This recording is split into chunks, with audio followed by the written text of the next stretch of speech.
So back in 2009, when the Supreme Court said, yeah, we're going to take Citizens United, I quoted Jeffrey Toobin writing in The New Yorker. He said, in every major case since he became the nation's 17th Chief Justice, John Roberts, has sided with the prosecution over the defendant, the state over the condemned, the executive branch over the legislative, and the corporate defendant over the individual plaintiff. Even more than Scalia, who has embodied judicial conservatism during a generation of service in the Supreme Court, Roberts has served the interests and reflected the values of the contemporary Republican Party. And then this is particularly interesting. Some of this goes back to a case called FEC, Federal Election Commission versus Wisconsin Right to Life, in which the majority of members of the Supreme Court struck down Federal Election Commission limitations on how Wisconsin Right to Life could spend their money, right? And Scalia notes FECA was directed to expenditures not just by individuals, but by persons, with persons specifically defined to include corporations. Oh, isn't that sweet? Here's what Justice Souter. Remember Justice Souter? He was nominated. Wasn't he nominated by Bush Sr.? He was put on the court by Bush Sr. Yeah, that was my recollection. Nice guy from New Hampshire. He finally retired, and I think he's living back in New Hampshire now. Kind of gave up. This was a 5-4 decision. And Souter was dissented. And his dissent in the FEC case, he said, they demonstrate a threat to the integrity of our electoral process, which for a century now Congress has repeatedly found to be imperiled by corporate and later union money. Witness the Tillman Act, Taft-Hartley, FECA, and BCRA. He said the ban on contributions will mean nothing much now that companies and unions can save candidates the expense of advertising directly simply by running issue ads without express advocacy or by funneling the money through an independent corporation like Wisconsin Right to Life. And then I added, sounding almost depressed, Souter closed his dissent with these words, I cannot tell what the future will force upon us, but I respectfully dissent from this judgment today. This is where we are. And Franklin Roosevelt had some very, very specific thoughts about this back in the day. Here are a couple clips from one of FDR's 1936 speeches. People, we have totally forgotten, right? I mean, nobody is alive now, by and large.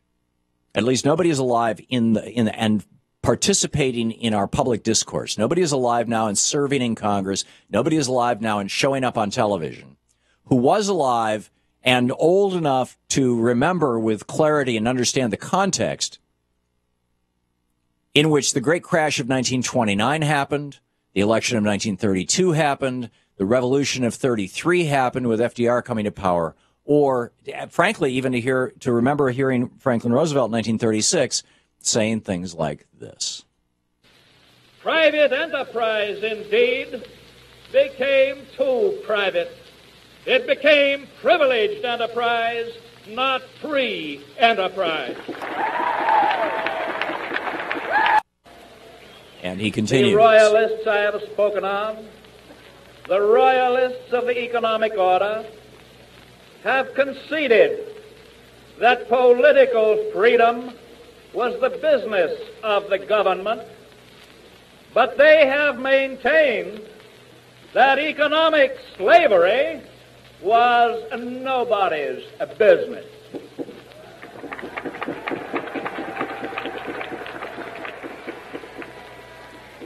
They granted that the government could protect the citizen in his right to vote, but they denied that the government could do anything to protect the citizen in his right to work and his right to live. And in fact, since then, they have gone after the citizen's right to vote. I mean, actually, back then they were doing it as well. But here's another clip from that speech. These economic royalists complain that we seek to overthrow the institutions of America. What they really complain of is that we seek to take away their power. our allegiance to American institutions requires Is this the last one in that the set? overthrow of this kind of power. Requires the overthrow of this kind of power. This kind of power, by the way, rising again in the Koch brothers and inviting Joe and Mika out, and so that they can just gush about them on MSNBC. Oh, aren't these guys wonderful? These billionaires, they're so nice. Yeah, second richest family in the United States behind the Waltons. And raising almost $1 billion to influence the next election. Them and 300 people. Is this democracy? When you have 300 people raising what might be a quarter of what is spent in the entire election cycle nationwide? FDR, finally.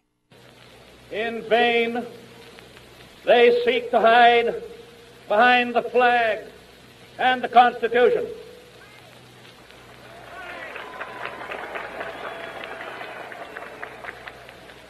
But in their blindness, they forget what the flag and the Constitution stand for.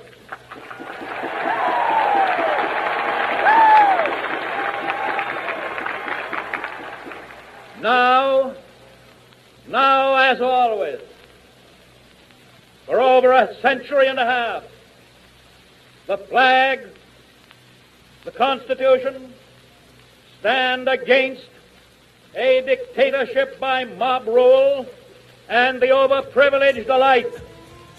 And the flag and the Constitution stand for democracy, not tyranny, for freedom, not subjection. There you go. Mob rule or the overprivileged alike, the two ends of the poles.